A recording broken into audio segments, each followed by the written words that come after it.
मुल्ला नसरुद्दीन के किस्से। माना जाता है कि मुल्ला नसरुद्दीन तुर्की में रहने वाला एक बुद्धिमान दार्शनिक था, जिसे उसके किस्से कहानियों के लिए जाना जाता था।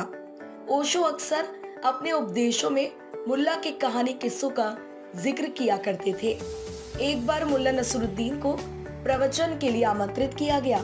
मुल्ला समय से पहुंचे और स्टेज पर चढ़ गए। क्या आप जानते हैं मैं क्या बताने वाला हूँ? मुल्ला ने पूछा। नहीं, बैठे हुए लोगों ने जवाब दिया। यह सुन मुल्ला नाराज हो गए।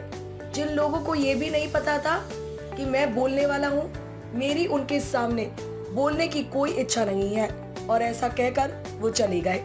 उपस्थित लोगों को थोड़ी शर्मिंदगी हुई और उन्होंने अगले दिन फिर से मुल्ला नसरुद्दीन को बुलावा भेजा। इस बार भी मुल्ला ने वही प्रश्न दोहराया। क्या आप जानते हैं मैं क्या बताने वाला हूँ? हाँ, कोरस में उत्तर आया। बहुत अच्छे, अब आप पहले से ही जानते हैं तो भला दोबारा बताकर मैं आपका समय क्यों बर्बाद करूं? और ऐसा कहते हुए मुल्ला वहां से निकल गए। अब लोग थोड़ा क्रोधित हो उठे और उन्होंने एक बार फिर मुल्ला को आमंत्रित किया। इस बार मुल्ला ने वही प्रश्न किया। क्या आप जानते हैं मैं क्या बताने वाला हूँ? इस बार सभी ने पहले से योजना बना रखी थी, इसलिए आधे लोगों ने हाँ और आधे लोगों ने ना में उत्तर दिया। ठीक है, जो आधे लोग जानते हैं कि मैं क्या बताने वाला हूँ, वो बाकी के आधे लोगों को बता दे। फिर कभी किसी ने मुल्ला को नहीं बुलाया। एक बार खबर फैली कि मुल्ला नसरुद्दीन कम्युनिस्ट बन गए हैं। जो भी सुनता उसे आश्चर्य होता, क्योंकि सभी जानते थे कि मुल्ला अपनी चीजों को लेकर कितने पॉजिटिव है। जब उनके परम मित्र ने ये खबर सुनी तो वे तुरंत मुल्ला के पास पहुंचा। मित्र, मुल्ला क्या तुम जानते हो कम्युनिज्म का मतलब क्या है? मुल्ला, हाँ मुझे पता है। मित्र, क्या तुम्हें पता है अगर तुम्हारे पास 2 कार है और किसी के पास एक भी नहीं, तो तुम्हें अपनी एक कार देनी पड़ेगी? मुल्ला, हाँ, और मैं अपनी इच्छा से देने के लिए तैयार हूँ। मित्र, अगर तुम्हारे पास 2 बंगले हैं और किसी के पास एक भी नहीं, तो तुम्हें अपना एक बंगला देना होगा। मुल्ला, हाँ, और मैं पूरी तरह से देने को तैयार हूँ।